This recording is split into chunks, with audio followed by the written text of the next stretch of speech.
Good evening. My name is Charles Williams, and I'm just going to be talking about several things that I've learned in this class during the semester.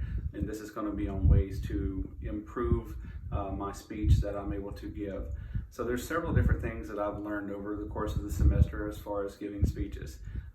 Several things that I've found out that I'm actually good at, and then I found out multiple things that I must improve on in order for me to continue to be able to give speeches that are going to be meeting the expectations of the audience that I am addressing. So let's just start with the first things that are going to be that I found out that I was good at. Those do include organizing and explaining points within my topic that I'm discussing.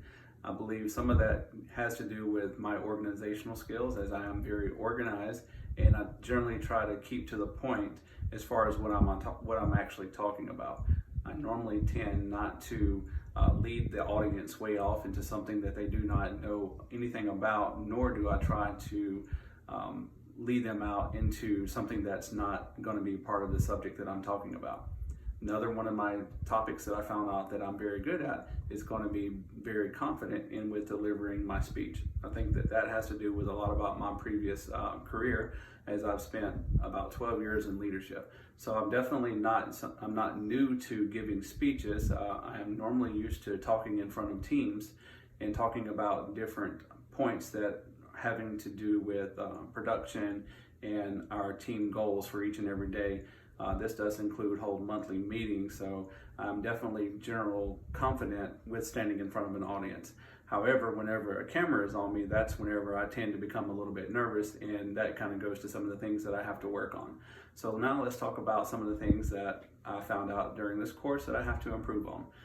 One of the things that I found out is not starting with a clear explanation of what it is that I'm actually going to be talking about.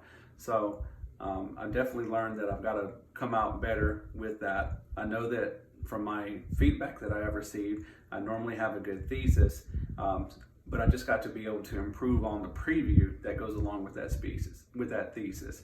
I also got to make sure that whenever I am talking about a subject that I give credit where credit is due, and I also got to make sure that I am not over explaining something to a point that it's distracting the audience or making them less involved in what it is that I'm talking about. Two more things that I found out that I definitely have to work on. One is the conclusion. So definitely you got to be able to have a positive conclusion to your speech. That a way that the audience make sure that they fully understand exactly your points that you mentioned, and that they have a general idea as far as what you're actually been talking about and giving your speech on. And then the last thing that I learned that I must improve on is just has to do with the overall delivery of my speech. One of the things that I generally tend to do is use a lot of hand movements that I kind of withheld from doing the speech, so things like this, and also some of the swaying. I think that has to do with a lot of nervousness, which has really a lot of things to do with the camera being on in front of me. All right, well, that concludes the speech, and thank you and have a good evening.